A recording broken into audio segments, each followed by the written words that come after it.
Your heart is pounding. Each beat hammers against your chest like it's trying to escape. Your breath won't slow down. It's shallow, rapid, desperate. And your mind? Your mind is screaming. Every worst-case scenario is playing at once. What if this happens? What if that goes wrong? What if everything falls apart?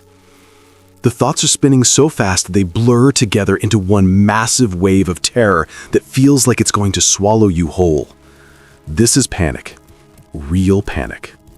And right now, in this moment, you can't think your way out of it. Your rational brain has been completely hijacked by fear. Logic doesn't work here. Positive thinking doesn't work here. Telling yourself to calm down doesn't work here. You need something else. You need a protocol, a mental emergency kit that works when nothing else does, a fire drill for your mind that you can run without having to think about it. For the next few minutes, I'm going to give you exactly that. 5 mental tools from ancient Stoic philosophy combined with modern neuroscience that will pull you out of panic and back into control. These aren't theories, these aren't nice ideas, these are weapons, tactical tools that work in the worst moments of your life. I'm going to show you the 60-second protocol that stops panic in its tracks. Then I'm going to break down each tool so you understand exactly how it works and why it works. By the end of this video, you'll have a complete emergency system that you can deploy the moment panic hits. Let's start with the core protocol, the 60-second sequence that changes everything. When panic hits, when your mind is racing, when you feel like you're losing control, this is what you do. I'm going to walk you through it once. Just listen. Then we'll break down each phase and practice together. The 60-second Stoic Surge Protocol has 3 phases. Each phase is 20 seconds. 3 phases, 60 seconds total. That's all it takes to shift from panic to control. Phase 1 is the anchor, 0 to 20 seconds. Your only job is to stop the neurological hijacking and reclaim your mental ground. Here's what you do. Freeze. Whatever you're doing, stop. Physically halt. Stand still, sit still. Just stop moving. Then ground yourself. Place your hand firmly on your chest. Not gently, firmly. Feel your heart beating. Feel how fast it's going.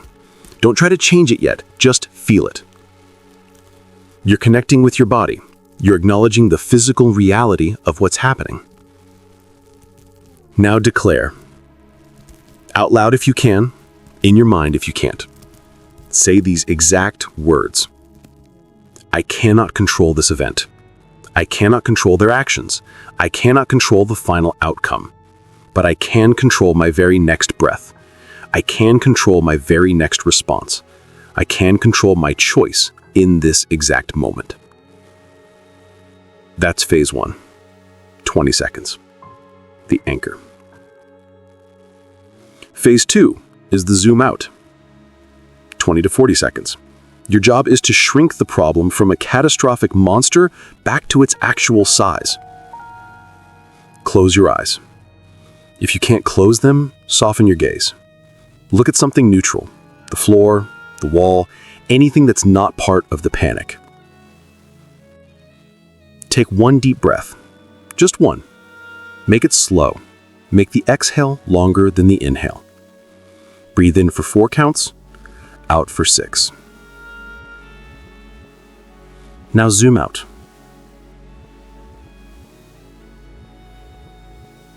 Ask yourself these questions. Will this specific problem matter in 1 week? Will it matter in 1 year? Will it matter on my last day alive? Imagine seeing your life from above, your city from a satellite view, your country, the entire planet. A pale blue dot in infinite space. Your current worry is a tiny speck on that dot. Temporary, small, manageable. That's phase 2. 20 seconds. The zoom out. Phase 3 is the fuel conversion. 40 to 60 seconds. Your job is to accept reality and turn panic energy into purposeful action. Say the acceptance words. This is my reality right now. I accept it. I don't have to like it, but I accept that it's happening. This is my training ground. Then redirect. Ask the most important question.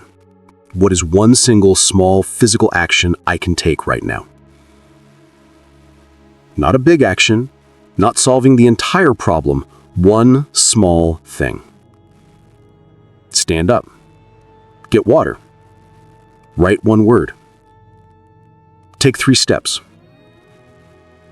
Unclench your jaw. One action.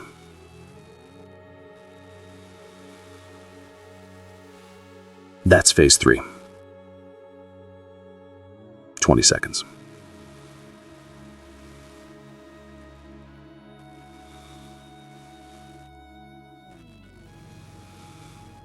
Three phases, 60 seconds. Anchor, zoom out, convert. This protocol works because it interrupts the panic cycle at a neurological level.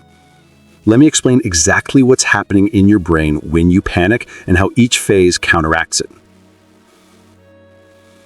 When panic hits, your amygdala takes over. This is the ancient part of your brain designed to keep you alive when a tiger is chasing you. It's your emergency alarm system. And when it activates, it shuts down your prefrontal cortex. That's the part of your brain that thinks rationally, makes plans, sees perspective. So in a state of panic, your thinking brain is literally offline. That's why you can't logic your way out of it.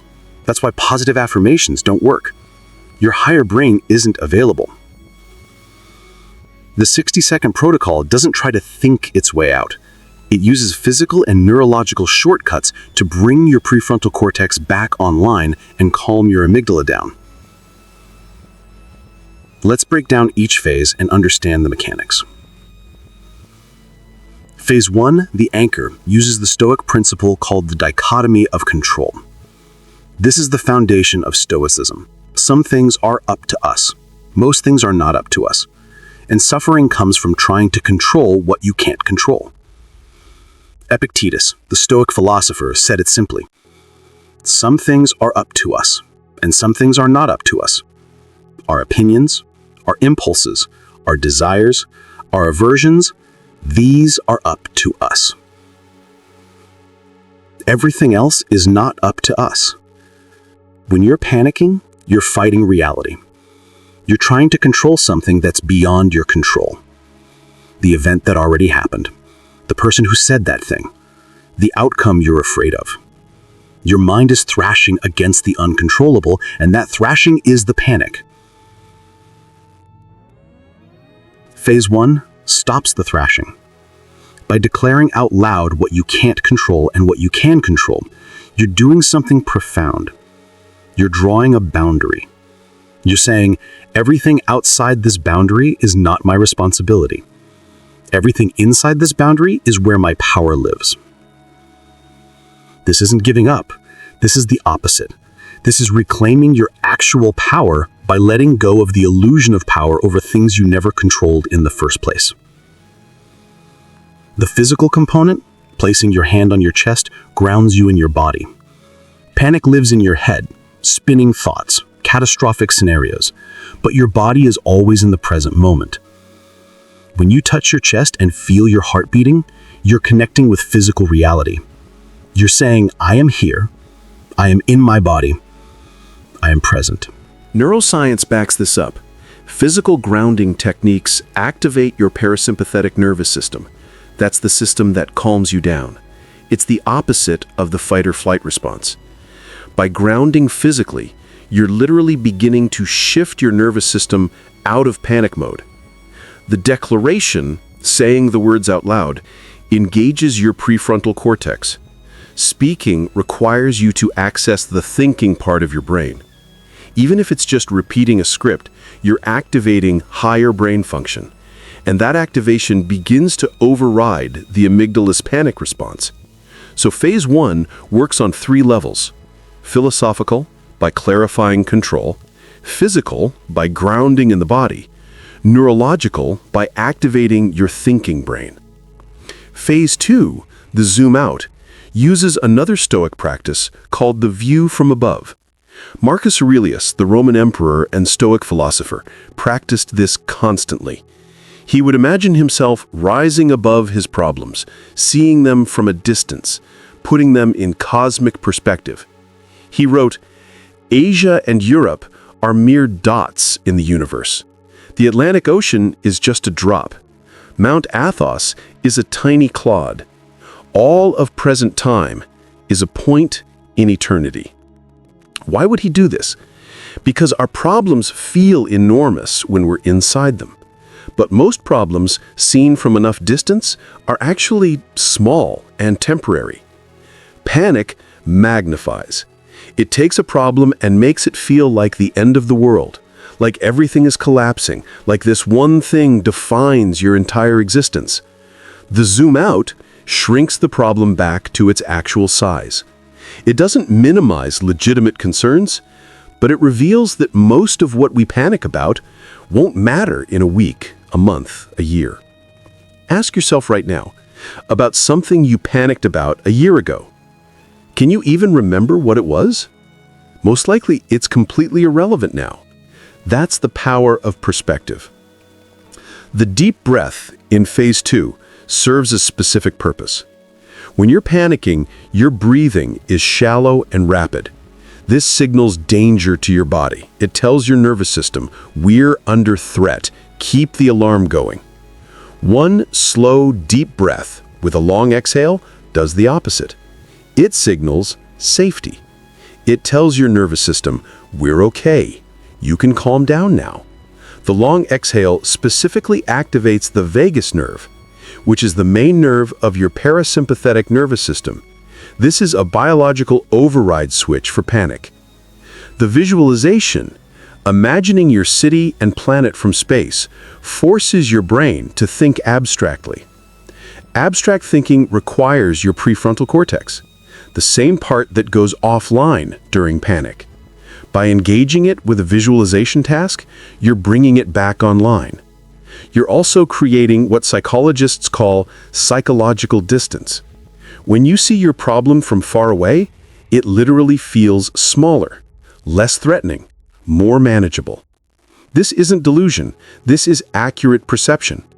Most of our panics are over temporary, small things that feel huge only because we're too close to them. Phase 3, the fuel conversion, uses the Stoic concept of Amor Fati, love of fate. This is the idea that you should not just accept what happens to you, but embrace it as necessary, as your training ground, as exactly what you need. Marcus Aurelius wrote, "A blazing fire makes flame and brightness out of everything that is thrown into it." The panic you're feeling, the fear, the racing heart, that's energy, raw, powerful energy flooding your system. Right now it feels destructive because it has no direction. It's just thrashing around inside you. Phase 3 gives that energy a purpose. It converts it from destructive thrashing into constructive action. First, acceptance. This is my reality right now. This isn't resignation. This isn't giving up. This is stopping the war with reality, because fighting what's already happening is what creates suffering. The Buddhist teacher Pema Chodron said, "The root of suffering is resisting the certainty that no matter what the circumstances, uncertainty is all we truly have." Panic is resistance. Acceptance is release. The moment you stop fighting what is, the panic loses half its power. Then comes the redirect. What is one small action I can take right now? This is critical. You're not asking yourself to solve the entire problem. You're not demanding a complete solution. You're asking for one tiny step, one physical action you can take in this moment. Why physical? Because action interrupts rumination. Rumination is when your mind loops the same fearful thoughts over and over. It's the fuel that keeps panic burning. Physical action breaks the loop. It forces your attention out of your head and into your body, into movement, into the present moment. The action doesn't have to be related to the problem. Stand up, that's enough. Drink water, that's enough. Write one word, that's enough. The point isn't to fix everything. The point is to prove to yourself that you can act, that you're not paralyzed, that you have agency. And once you take one small action, the next action becomes easier, and the next. You're building momentum.